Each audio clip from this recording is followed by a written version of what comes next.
I don't know, I'm just thinking about the Flash all of a sudden, but I guess you'll figure out why in a moment, or in a flash. An athlete is a person who competes in one or more sports that involve physical strength, speed, fitness, endurance, and agility. Well, now you know why I said what I said, right? Kim Collins is one of the most well-known athletes here in the Federation. He is the man that put Saint Kitts and Nevis on the map during the 2003 World Championships. And today we have the pleasure of welcoming Kim to Good Morning SKN right at the intersection of the Kim Collins Highway and Kim Collins himself. So this is all surreal for those of us here in the studio. It's a pleasure to have you here in the studio, Kim. Thank you for having me. Good morning. It's a pleasure. Good morning. All right, so conversation is going to start this way. You've been recently appointed as a national coach. Yes, that is correct. That's like coming full circle for you in a way, I imagine. What are you going to do to develop local talent? It's not full circle, but it's actually along the lines of what I personally want to do. In this sport, I want to be on the field, making sure it's done the way it's supposed to be done. Okay. Yeah, so there's a difference. Some people want to be dictating. I know what it takes. I know what the athlete's supposed to look like, the attitudes. So it's for me to go into the schools and see who we have potential, who love the sport and who's good at it. And if they love it and good at it, then we're going to have success. But there are people who are good at it and don't love it. And there are people who love it and not far from good. So it's to get the combination, and we will have the right people doing the sport as well as the right coaches coaching the sport and coaching the kids correctly. So it's a very big project. Most people don't understand what it's going to take and all the work is involved, but there's a lot of work involved trying to get all the kids from the primary school all the way up to the high schools and then transitions into the professionals that we see on TV. Good stuff. So we know primary school and high school students, they're on a different level. So what skill would you employ to deal with these kids when it comes to coaching?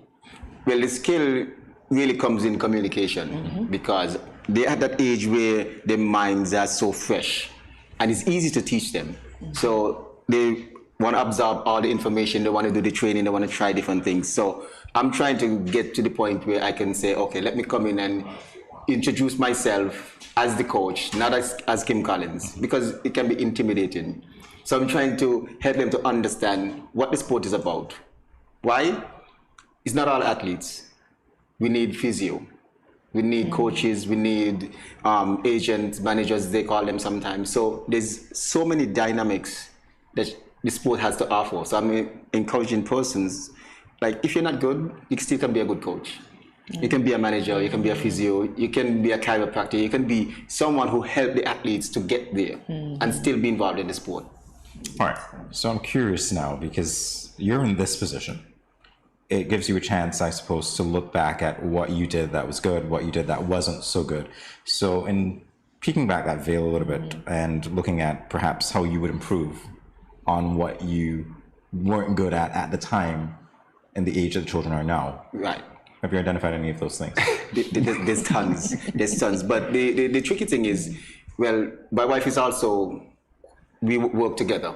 She is more strength and fitness, but we're both certified coaches.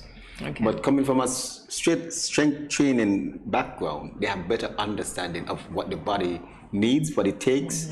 She can look at persons walking and see insecurities and who don't have the chest up. Certain things the normal person wouldn't see. So coming together is going to be a real dynamic thing because we're trying to make sure that while we're doing this, it is done properly. Because I learned a lot of things wrong, of course. And it's because you have to give, an account for the information that was given. So it's not really on my fault. I was taught wrong. The number one thing I point out to people is that I watched a video back in my college days where the start of the race, my first step was behind the start line. So you would see me trying to catch up the guys down the line. So when I realized that, and I said, okay, but I'm giving away from the first step. So I was able to work on the start and start with the guys and be able to pull away instead of trying to play catch up, because you cannot give away an inch, a millisecond in 100 meters or 60 meters ever. Some people think, oh, I'm going to make it up. No, you do not do that. So that was a big thing. The fact that I didn't eat properly, was another major contributor. And I didn't like weights. That was another major contributor, not being able to be stronger. Because once you have a stronger athlete and a well-nourished athlete, hey, it makes everything come alive. Because you have to be stronger, and you have to nourish your body. It's very important. You speak about nourishment. Is there a particular diet you should have being an athlete? A lot of us say we do, but we really don't.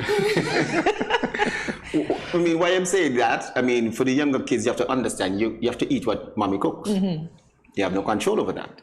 And for us as professionals, if I'm in China, I'm not going to have rice, breakfast, lunch, and dinner. And if I'm in Italy, it's going to be pasta.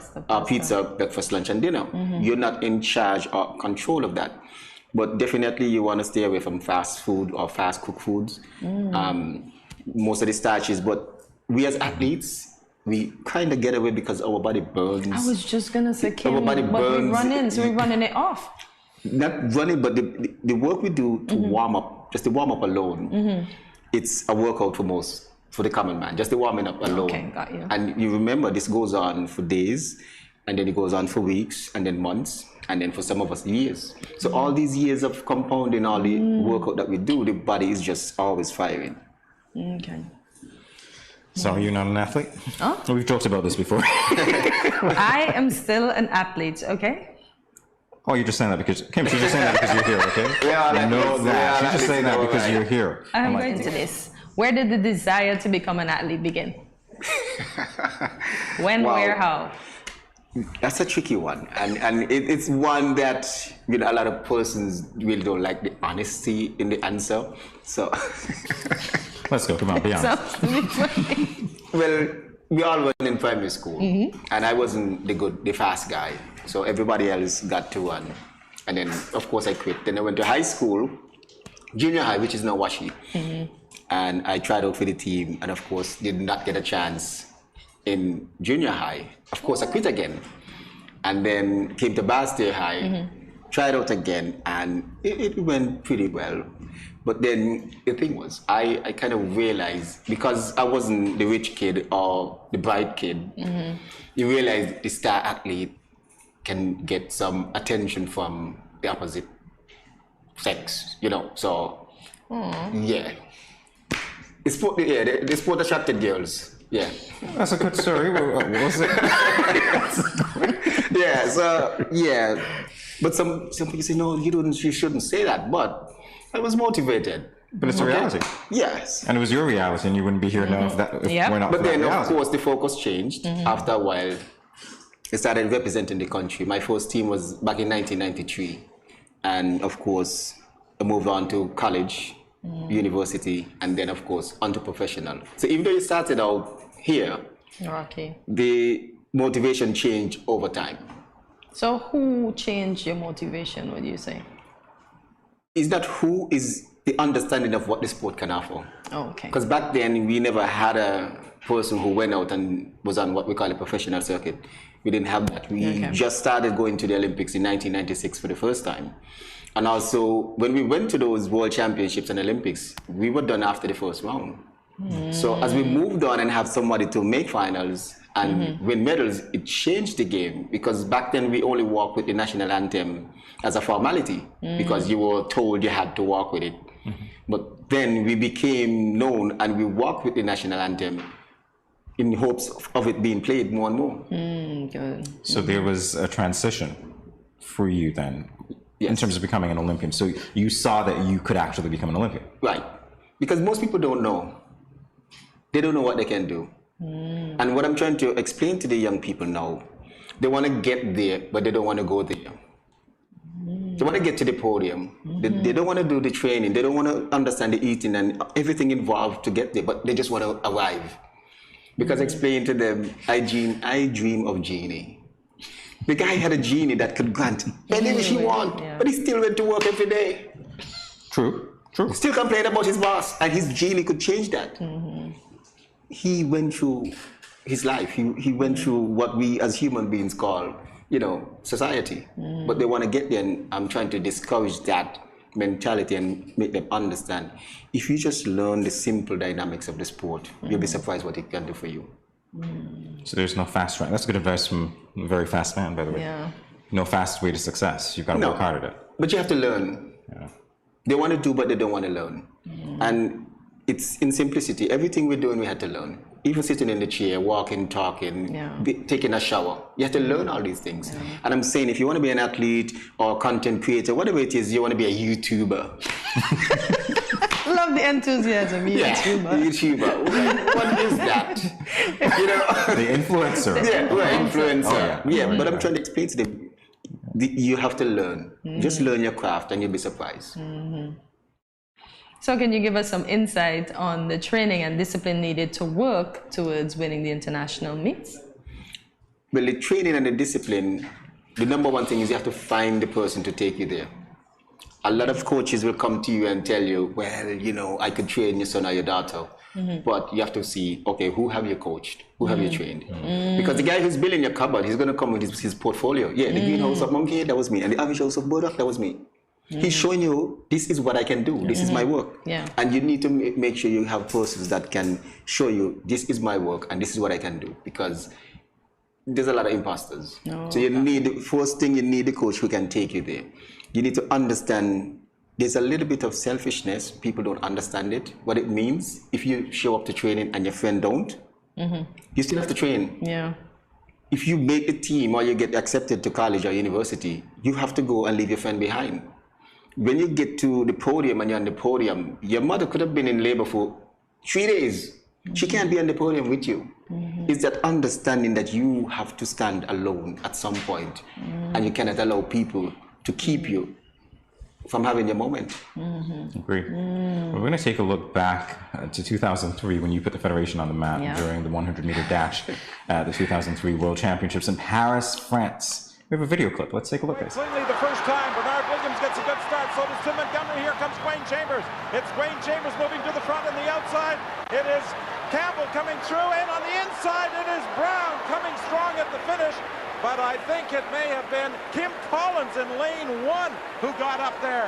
It was very close at the finish line, and I think Kim Collins came through in a time of 10.07.